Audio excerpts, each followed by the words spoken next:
제작을 잘 몰라서. 왜냐하면 제작되어 있는 게 아니잖아요. 예판은 이미 다 끝나서 제작 날짜까지 다 끝나가지고 입고되는 것도 다 알 수 있는 거예요. 왜냐면은 인쇄 스케줄도 몇 월 며칠에 다 맞추는 거잖아요.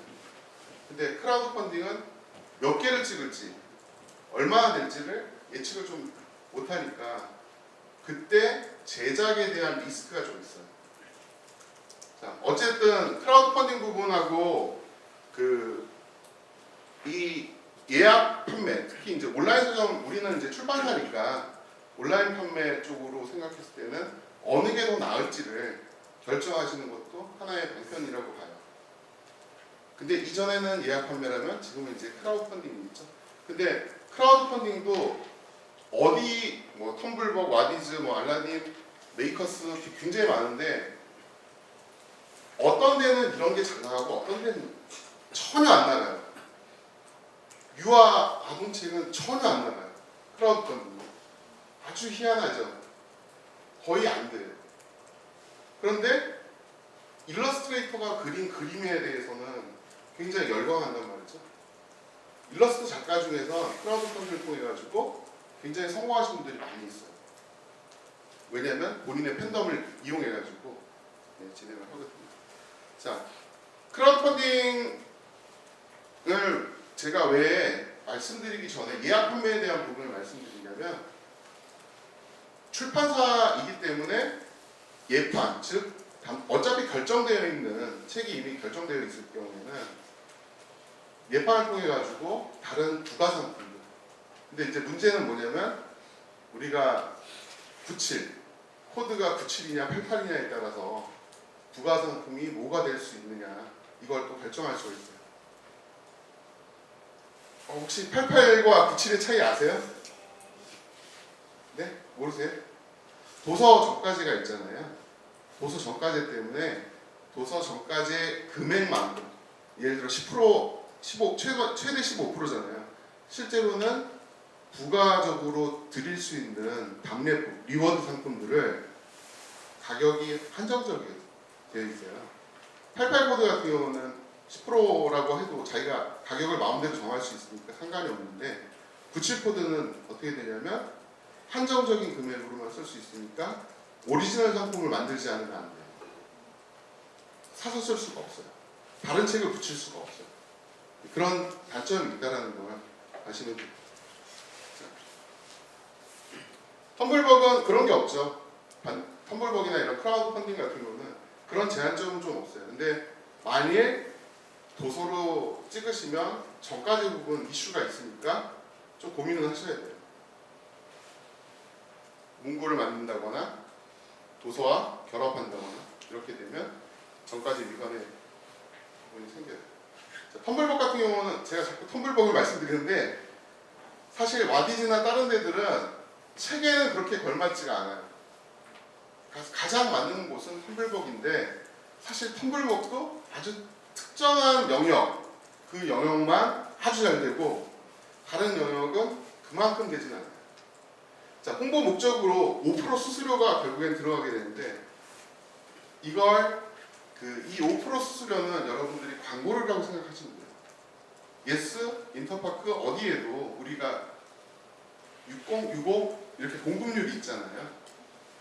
그런데 텀블벅에다 5%를 내고 성공 가능성을 타진한 다음에 나머지 제작 부분을 계산을 해서 봤을 때는 홍보 목적의 5%가 굉장히 중요하다는 거죠. 여기에서 텀블벅에서 많이 터뜨릴 수 있는, 텀블벅에도 광고할 수 있고 여러 가지 페이스북 광고를 통해서 텀블벅을 많이 알리는 것도 중요하잖아요. 네, 그런 부분들이 있다라는 거고요. 5%면 굉장히 싸다라는 거예요. 일본 치타야는 20%예요. 수수료 베이스예요. 성공하면. 네, 먼저 받아가진 않아요. 5%. 자, 기존 출판사 같은 경우는 여러분들 보통 크라우드 펀딩은 작은 출판사나 아니면은 개인들이 출판을 해보고 싶은 또는 문구를 만들어 보고 싶은 그런 분들, 작가가 이렇게 만든다거나 이런 것들 생각하시죠. 이제부터 크라우드 펀딩도 작은 회사가 아니라 큰 회사도 동일하게 경쟁하는 시대가 왔어요. 근데 이미 왔어요. 전년도부터 진행을 했었거든요. 바로 리커버 부분이에요. 책의 컨텐츠는 똑같아요. 다만 메이커스에서 판매하는 위즈덤 하우스 같은 경우는 똑같은 물건인데 커버를 두 개로 쪼갰어요. 즉 양장 커버, 그 다음에 일반 커버. 같은 양장이라고 하더라도 A타입과 B타입을 만든 거죠. 지금 여기 보시면 2018 부자 가계부, 저희도 가계부를 내지만 어쨌든 부자 가계부라는 부분이 있는데 요 커버는 양장의 금박으로 이렇게 디자인을 해서 좀 고급스럽게 만들었어요. 일반 판매하는 부자 가계부는 똑같은데 은박의 색깔은 파란색이에요. 물론 게스트는 않겠습니다. 네, 어쨌든 근데 판매를 언제부터 했냐면 10월부터 메이커스에서 먼저 판매를 했어요. 11월에 부자 가계부가 일반 판매가 됐어요. 메이커스의 선주문에서 한 1200부, 1500부 정도가 나갔어요. 전년도에는 그거보다 훨씬 더 많이 나갔어요. 올해는 뭐 결과가 좀 다르긴 한데 어쨌든 컨텐츠의 피로도가 좀 있을 수도 있고요. 그리고 그걸 제대로 활용하느냐 활용하지 못하느냐는 출판사마다 이전과 다르게 만들어줬느냐에 따라 좀 다를 거예요. 어쨌든 대형 출판사잖아요. 위즈덤 하우스 같은 경우. 메이커스 안에 나중에 검색해 보시면 위즈덤 하우스가 문구, 도서 한 총 8개 정도 진행했던 것들이 나와요. 그리고 최근에는 작은 출판사뿐만 아니라 큰 출판사도 크라우드 펀딩에서 예를 들어 책을 냈으면 책의 다이어리 버전은 크라우드 펀딩을 통해서 판매를 타진을 하고 있어요. 작가가 다이렉트로 하게 하는 것도 용납하고 제작을 회사에서 진행해 주는 것도 있어요. 너무 회사가 노골적으로 앞으로 나오는 것보다 작가가 직접 하는, 즉 블로그나 뭐 인스타그램이나 이런 쪽에서 홍보를 먼저 하게 하고 최종적으로 지원을 해주는 거예요. 제작 지원. 출판사가 해야 되는 일은 결국엔 내가 유명해질 거냐 아니면 유명하게 해줄 거냐 둘 중에 하나 결정을 해줘야 돼요. 자, 내용은 똑같아요. 안에 있는 건 똑같고 다만 양장 좀 더 고급화해서 만든 거 수입용지 만들어가지고 써서 만든 거 하나밖에 없어요. 차이는. 저희도 메이커스 타진해봤는데 여기도 역시 수수료 이런 게 약간 차이가 나요. 자, 요거는 여행 작가 맹진아의 뭐 유럽 여행 인력이라고 하는데 작가가 직접 판매를 시작을 한 거고요. 실제로 기존 출판사의 역할은 여기서 책을 지원해주는 역할로 펀딩이 끝나고 추첨 같은 형태로 기존 도서를 기존 책이니까 홍보를 하는 거죠. 네, 이거 자체도 카카오 메이커스 들어가 보신 적 있으세요? 한두 분 계실 거예요. 메이커스도 의외로 잘 돼요.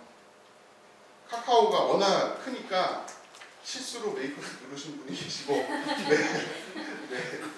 그 메이커스 들어가면 굉장히 괜찮은 상품들이 많이 있어요. 근데 괜찮은 상품들이 결국에는 예판 개념이죠. 예판 개념을 통해 가지고 우리가 싸게 살 수 있으니까, 그리고 뭔가 혜택을 더 많이 받을 수 있으니까. 오히려 이런 것 때문에 어려워지는 데는 10x10 같은 데예요. 10x10 1300K가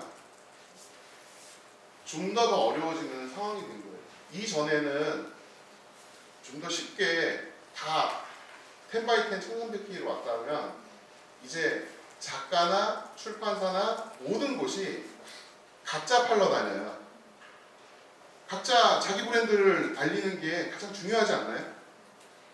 그걸 이제는 크라우드 펀딩에서 많이 해결하고 있고요.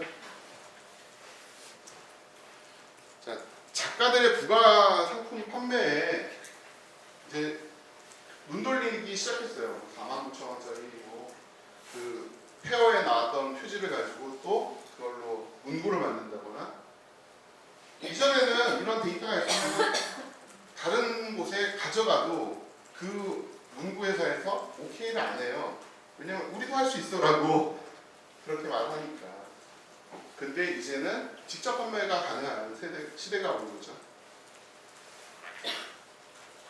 자, 저도 이제 빨리 해서 정리를 해서 그 20분에 여러분 커피가 왔다고 하니까 20분에 나가셔서 커피 드시고 다시 오셔서 다음 강연 하실 김은영 대표님이 강연 준비하실 거예요. 자, 일본 크라우드 펀딩 같은 경우는 여러분 캠파이어라고 일본에서 곧 상장하는 굉장히 큰 그 크라우드 펀딩 사이트가 있어요. 주로 그 IT 제품, 일본은 이제 뭔가 만들고 그리고 문화상품 뭐 이런 것들 하는 게 굉장히 많거든요. 한국 사람도 여기서 성공을 좀 많이 했어요. 자, 일본 크라우드 펀딩도 한국하고 비슷한데 여기가 좀 다른 건 출판물 자체가, 여기 보시면 그 맨 오른쪽에 보이는 이분의 책이 경제경영에서 많이 팔린 책이에요. 이분 책 내면 뭐 10만 부, 5만 부씩 이렇게 최소한 그렇게 나가는 저자인데, 감옥 갔다 오고 책 쓰기 시작해서 아주 강사로 되게 유명해진 그런 작가예요. 근데 본인이 직접 크라우드 펀딩에다가 내가 책을 이번에 낸다, 그리고 책 관련돼 있는 강의를 하겠다, 이런 것들을 그 올려서 직접 판매하고 있어요. 작가, 기획자, 만화가가 직접 올려서. 이전에는 그 스티브 잡스 만화를 크라우드 펀딩에 먼저 올려가지고 세계에 수출하는 그런 일본 만화가라서 그럴 수도 있지만 그 만화가가 유명한 작가가 아니었어요. 거의 동인지 수준의 작품을 하다가 크라우드 펀딩에 올리고 난 다음에 유명해졌어요. 스티브 잡스가 그렇게 죽었으니까. 그래서 사람들이 스티브 잡스를 추억하면서 만화를 보게 됩니다. 동인지에서 성공해서 소학관에서 판권을 사버렸어요. 좋은 예죠. 작가 입장에서. 출판사 입장에서는 어떤 거냐면 크라우드 펀딩에서 괜찮게 만들어져 있는 작품들이 있으면 사버리면 돼요. 출판 쪽으로는 돌려서 얼마든지 새로 기획해가지고 바꿔서 출판할 수 있고, 그리고 작가들에게는 거꾸로 기회를 만들어줄 수 있는 형태가 되니까. 자, 그리고 혹시 츠타야 아세요? 네, CCC라는 그룹의 츠타야도 크라우드 펀딩을 직접 운영해요. 일본은 지금 크라우드 펀딩 운영하는 곳이 굉장히 많아졌어요. 패션은 패션대로, 그러니까 각 분야대로 다 크라우드 펀딩을 하고, 그 다음에 일본은 뭐 모노츠쿠리라고 하죠. 막 뭐 만드는 거에 관해서는 워낙 유명한 나라니까 모든 지방 지자체가 크라우드 펀딩을 해요.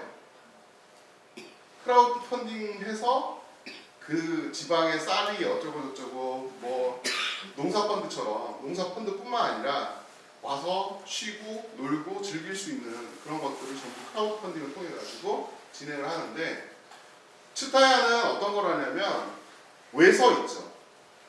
외서가 잘 될지 안 될지 모르잖아요. 일본 실정에 맞춰가지고 그런 그림을 바꾼다거나, 외서도 크라우드 펀딩에 올려요. 그래서 성공하게 되면, 번역에 관련되어 있는 내용이라든지 이런 것들이 성공하게 되면 진행을 하게 되는 거고, 본인 회사에서 CCC라는 회사가 혹시 출판사를 다 갖고 있는 거 아세요? 출판사 다 사버렸어요. 츠타야가 그냥 그 서점이라고 생각하시는 분은 잘못 생각하시는 거예요. 츠타야는 자기네 책을 팔기 위해서 서점도 하는 거예요. 서점 유통도 하는 거예요. 일본에서 3위에 해당하는 출판사들은 다 사버렸어요. 잡지사도. 쯔따에 가시면 잡지 이렇게 쫙 깔려 있잖아요. 다 지낼 거예요. 한 3분의 2는. 펜을 주제로 전시를 해요. 상품 전시를 지연을. 그 펜이 CCC 거예요. 쯔따의 거예요. 자, 어쨌든 각 분야별로 크라우드 펀딩을 지금 운영하고 있고요. 우리나라 책을 일본에 팔고 싶으시면 쯔따에 올려보시는 것도 하나의 방편이에요. 근데 아까 말씀드렸듯이 20% 예, 등록 수수료 및 성공 수수료가 20% 정도 된다는 거. 자, 킥스타터는 잘 아시죠? 크라우드 펀딩이라고 하면 킥스타터가 시작이라고 대부분 알고 계실 거예요. 다른데 뭐 인디고고라든지 뭐 굉장히 많은 크라우드 펀딩이 있어도 출판물, 디자인 상품, 문구류 여기는 킥스타터가 가장 많이 활발하게 진행되고 있어요. 그리고 유럽도 이제 진출했기 때문에 유럽 출판사나 유럽 회사들이 굉장히 많이 들어오고 있어요. 거꾸로 얘기하자면 우리도 괜찮은 컨텐츠가 있으면 판매할 수는 있어요. 대신 영어로 만드셔야죠. 네. 참 아쉽죠? 언어의 장벽이라는 게. 그러면 이렇게 하시면 돼요. 언어가 없는 컨텐츠를 만드세요. 그런데 설명은 영어로 써야 된다는 거. 네. 책 설명 굉장히 잘 되는 데는 비디오로도 이렇게 많이 설명하시니까 그런 것도 필요하고요. 자, 일본에 이제 새로운 비즈니스 모델들이 생겼는데 그 모델이 뭐냐면 B2B 펀딩이에요. 여러분 킥스타터에서 괜찮은 상품이라고 생각되는 것들은 일본에 다시 펀딩이 시작이 돼요. 펀딩도 시작되고 판매도 시작이 돼요. 끝날 때쯤 되면 뭐냐면 킥스타터에다가 500개 주문을 넣어버려요. 근데 그 전에 먼저 펀딩 등록한 분한테 메일을 봅니다. 이거 아시아권에서 판매를 우리랑 독점 계약을 하자. 대신 우리가 1000개, 500개 사주겠다. 그러면 무조건 시작하자마자 100% 달성을 1초 만에 하는 거예요. 1초는 아니겠죠. 뭐 오가는 연락하는 시간이 있으니까. 아주 빠른 시간 안에 아시아에서 판매할 수 있는 무역이죠. 어떻게 보면 모든 걸 다 사가요. 그 다음에 자사 쇼핑몰이나 아니면 자기 브랜드로 좀 바꿔서 일본에서 팔고 그 다음에 그걸 아시아에 수출해요. 중국도 마찬가지로 그렇게 진행되고 있어요. 중국은 뭐 크라우드 펀딩 보고 그 다음날 알리바바 가면 알리익스프레스 같은 데 가면 다 있으니까 네, 그 문제가 좀 있는데 지금은 바로 B2B 펀딩에 대해서 좀 주목하셔야 돼요. 왜 그러냐면 내 걸 사줄 수 있는 다른 곳을 찾아야 된다는 얘기예요. 자, 독립출판처럼 이제 독립서점의 출판물을 먼저 팔 수 있는 시스템을 만드셔야 돼요. 저희도 그래서 북팩토리도 그렇게 좀 바꾸려고 노력하고 있고요. 그건 나중에 말씀드릴게요. 자, 앞으로의 미래는 독자에게 펀딩을 하는 게 아니라 사실 독자를 펀딩해야 돼요. 출판사. 자세히 보시면 저자는 독자의 경우가 많은 우리가 컨텐츠를 갖고 있는 게 아니고 출판, 퍼블리싱 하는 업자로서 봤을 때는 독자를 발견하는 게 되게 중요한데 독자가 저자일 가능성이 굉장히 높아요. 그래서 독자에게 직접 펀딩을 하는 걸